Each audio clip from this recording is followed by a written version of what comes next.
Nag-drive ka pa. Ayan guys, magandang hapon. Sama natin si Dr. Love. Oo. Dok, balita ko, nilagay ka na sa kabaong. Ba't nakapag-drive ka pa? Hindi ko alam kung anong nangyari sa kanila. Ano yun? Mga stress na yung gano'n. Ang bihira. Napanood ko yung live mo kagabi. Dami mong kalaban doon sa live mo Isa lang kalaban ko doon. Pero madaming nagko-comment na ano, mga pinapasok nila yun. Mga fake account nila yun. Alagad. Mga fake account nila. Duda ako yung inaanak. Yung inaanak. Daming fake account nun, yung asawa nun. Sila mga asawa. Grabe, Dok. Napanood ko yung thumbnail. Nasa kabaong ka na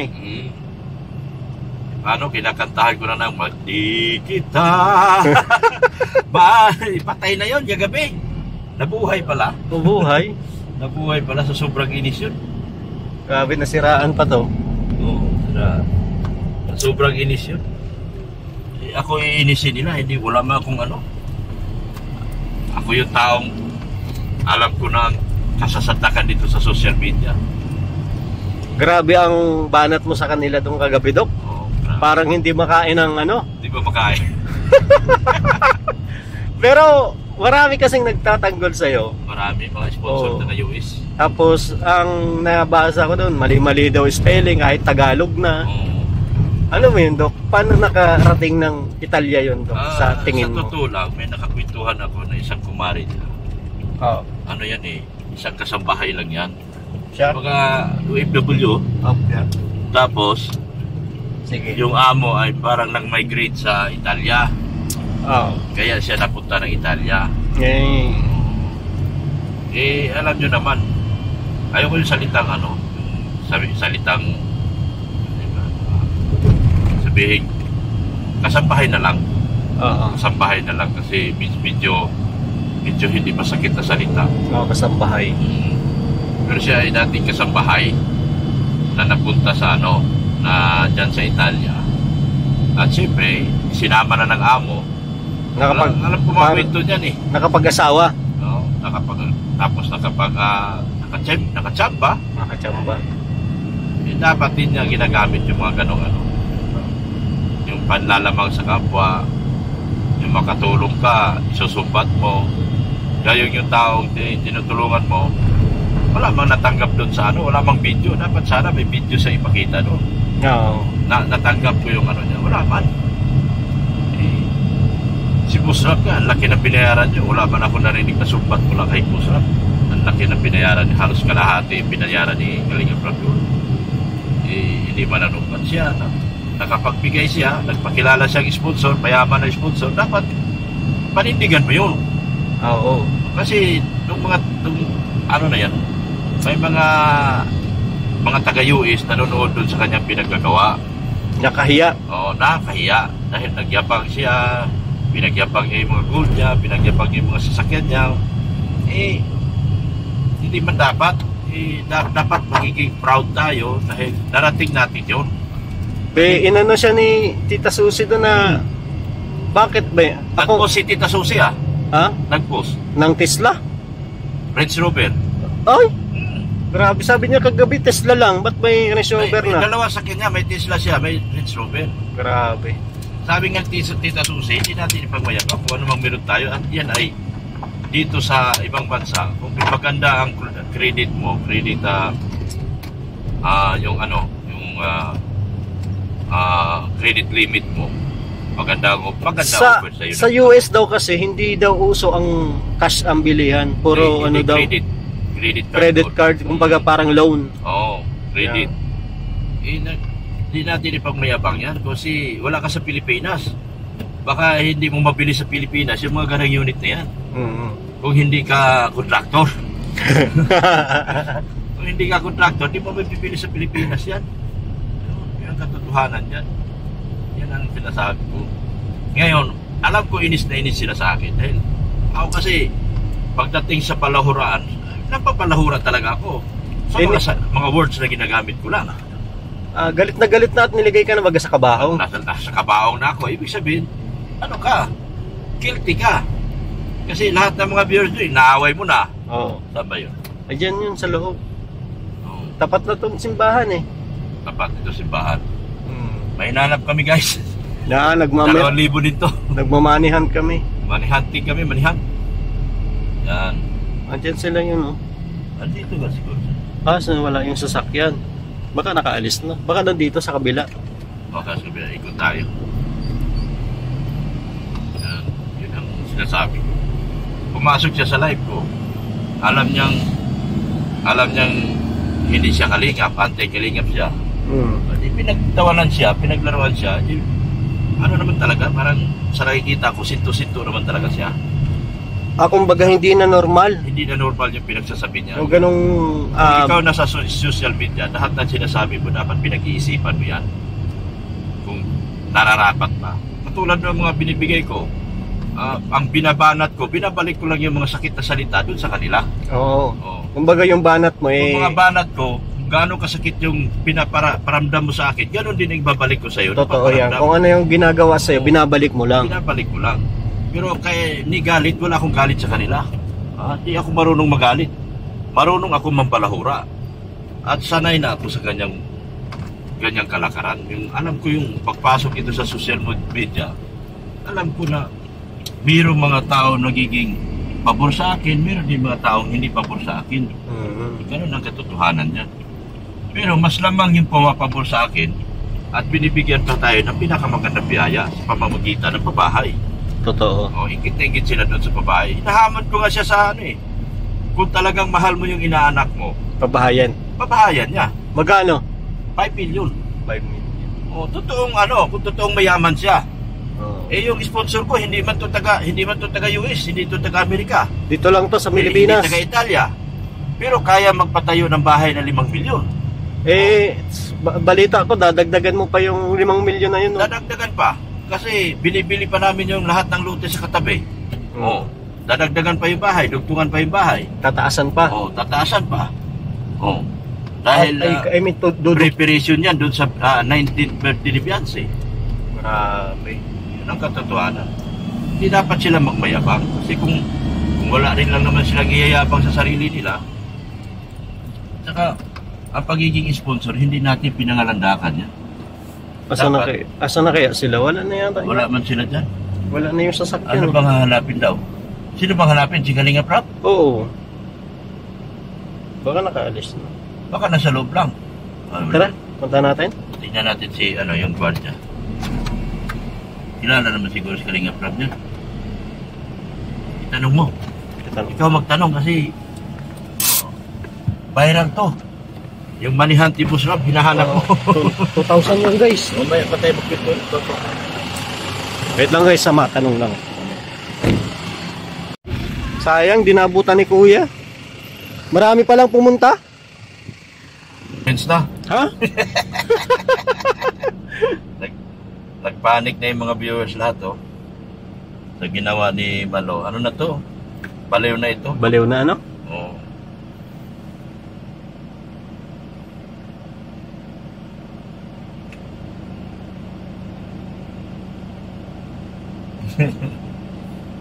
Ano na sila? Alas 2. Sakto lang. Makarating tayo alas 3. Doon tayo si Binilibin. Nagpapanik na yung mga tao doon sa thumbnail ni Ninang. Grabe yan. Pumasok ka kasi sa live ko, alam mong itzy lahat nandoon. Tapos naghanap ka ng 10,000. Siyempre pagtawanan ka, tingnan mo si Tita Susi, tingnan mo yung post ni Tita Susi.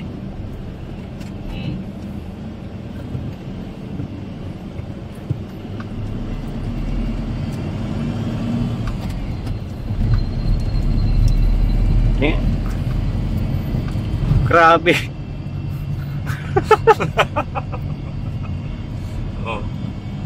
Ang gumawa niyan, si yung inaanak niya. Di ba marunong gumawa thumbnail yun? Siya? Oo. Sana makarating. Pareho silang galit na galit. Pareho silang tinatamaan doon sa mga banat ko, no? Hindi na kaya yung banat ko, no? Pareho pa naman silang buboy. Hindi marunong mag-content. Bobo naman talaga ang tawag sa mga ganon. Oo. Hindi marunong mag-content. Ano pa bang matatawag mo sa mga taong ganon, mga utak talangka, walang alam sa social media. Lalo na yan si Ninang. Magsasalita, akala mo kausap grade 1. Kapag nag-text, yung text niya kagabi, doon siya nangyari sa mga tao eh. Yung mga text sa mga tao, ay yung mga text niya. Napapansin na may pinag-aralan, hindi marunong sumulat. Grabe, ano? Oo. Tagalog nga daw, mali pa spelling. Tagalog na nga. Mali pa spelling. Doon siya galit na galit eh. Tapos banatan, yung mga bubo naman talaga kayo. Kayo na rin lang ang tatapat sa akin. Gamitan nyo naman ako ng konting talino. Ay, matatawa ka talaga sa mga tao ganyan. Eh. Pambihira si Ninang. Pati si Kalinga Prab eh, Nagpanik na. papanik na sa ganyang ano. Papanik na si Kalinga Prab.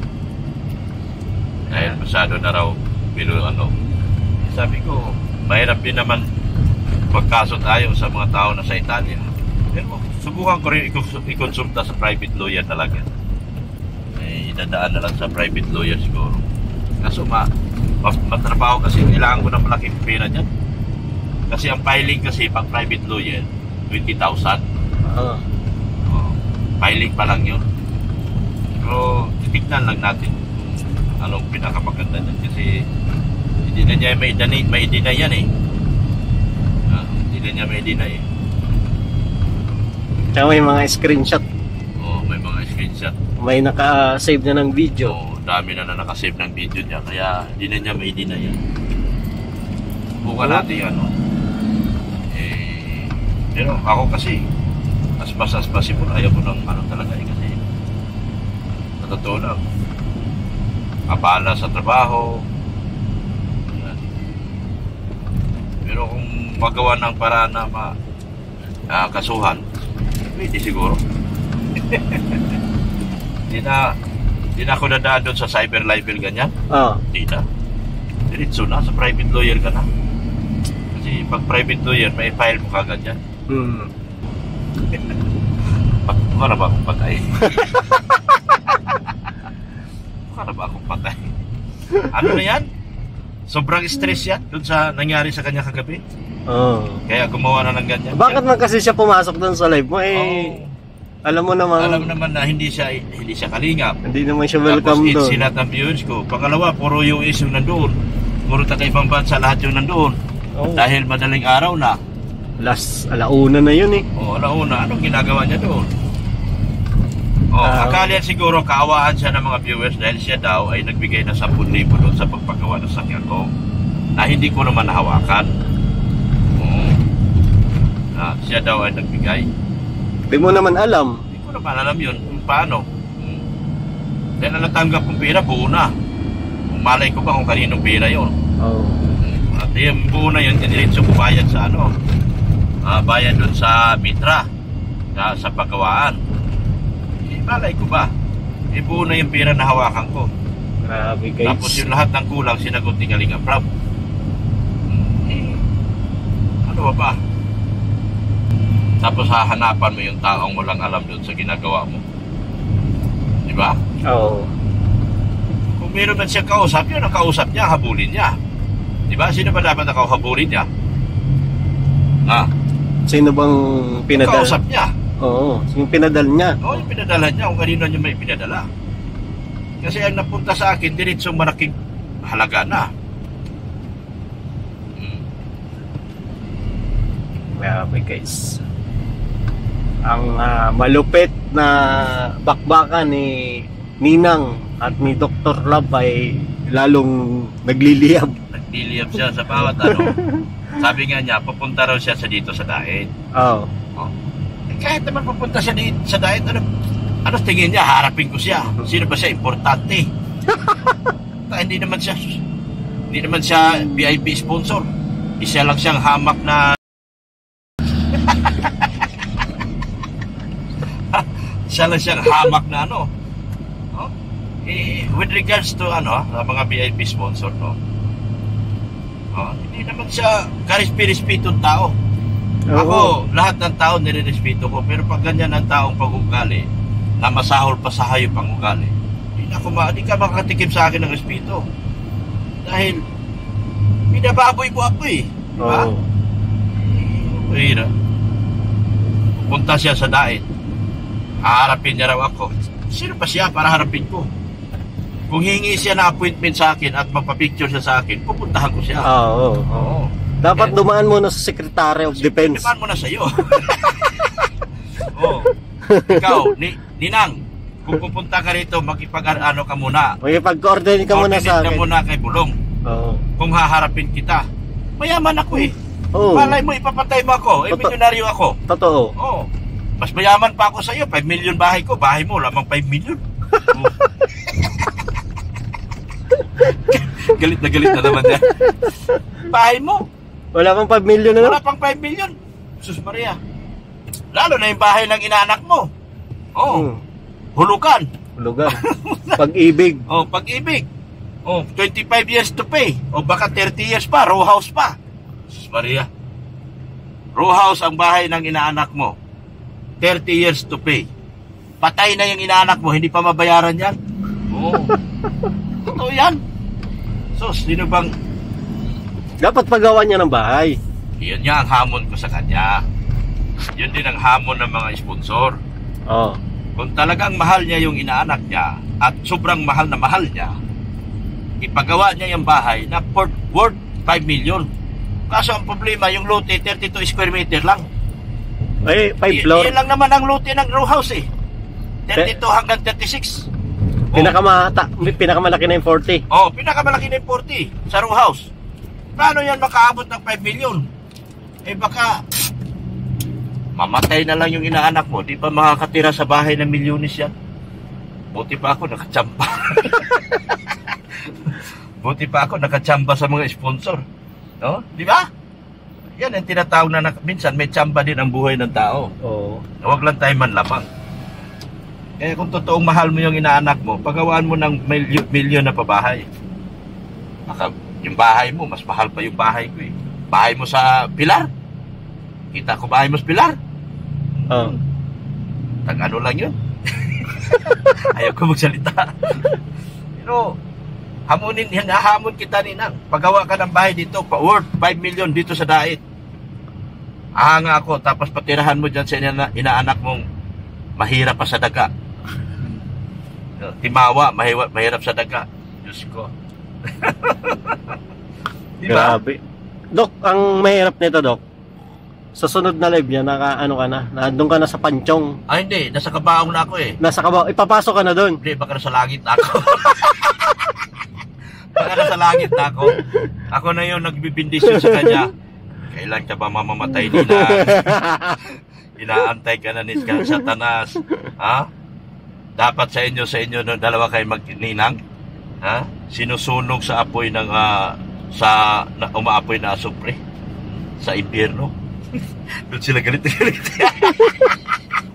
Dahil yung mga words na ginagamit ko sa kanila, bibihira yun marinig eh. Bibihira na marinig yung mga words na ginagamit ko sa kanila. Ano lang talaga kung isang taong magaling sa balahuraan at isang ganun ang taga pwedeng tumapat sa kanila at magagamitan sila ng mga ganun salita. Kasi pag hindi sila nagagamitan ng ganun salita, akala kasi nila lahat ng tao kaya nila. Nagkataon na katapat nila isang Dr. Lab na wala din kaluluwa. Kawawa sila sa akin.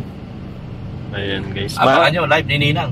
Ma-live tayo mamaya guys. Baka sa sunod na live niya, nasa langit ka na. Baka nasa langit na ako, o baka sa impyerno. Pero kung ako talaga, ayaw ko sa langit. Ikaw, bayag ka sa langit? Bakit? Magdamag, maghapon, nagdadasal ka. Gusto ko sa impyerno, abangan ko yung mga hinayupak na ito. Abangan ko to. Dahil pag namatay ito silang dalawa, ni Magninang, hindi ko papasukin sa impyerno yan. Baka agawan pa si Satanas eh. Itong dalawang Magninang na ito, masahol pa to kay Satanas. Baka pagsisihan ni Satanas na napunta yung dalawa doon, ano? Yung mga ano yan. Dapat yan sinusunog sa kumukulong apoy ng impyerno. Yung dalawang magninag na yan. Dapat mga yan sinusunog sa kumukulong apoy ng impyerno talaga. Ano na yan eh. Ano na yan, yung mga dispalinghado na wala na sa tama yung utak. Utak biya. Galit na galit sila sa aking mga banat. pati yung inaanak, di daw malaman kung ano nang itsura eh. Tapos lulusob pa doon sa aking live. Akala mo, ano. Ayan guys, abangan natin. Fake account naman lahat ng gamit. Abangan natin yung live nila. At mahaba-haba pa itong ano na ito. Hindi man Hindi ka man masagot-sagot Hindi sa ba ako masagot. Pag hindi ka pinasok, ano? Hindi ako pinakialam at pinasok. Nandun nanonood si Kalinga Prabdon kagabi. Tuwan-tuwa yun. Kasi nanonood yun kagabi. Hindi lang nagko-comment. Hindi lang nagko-comment. Hindi niya natutulong eh. Alam ni Pusrap eh. Kaya nga. Sige guys, salamat Doc. Salamat, Susunod. shout out sa inyo. Dalawang magninang, mga hampas lupa kayo.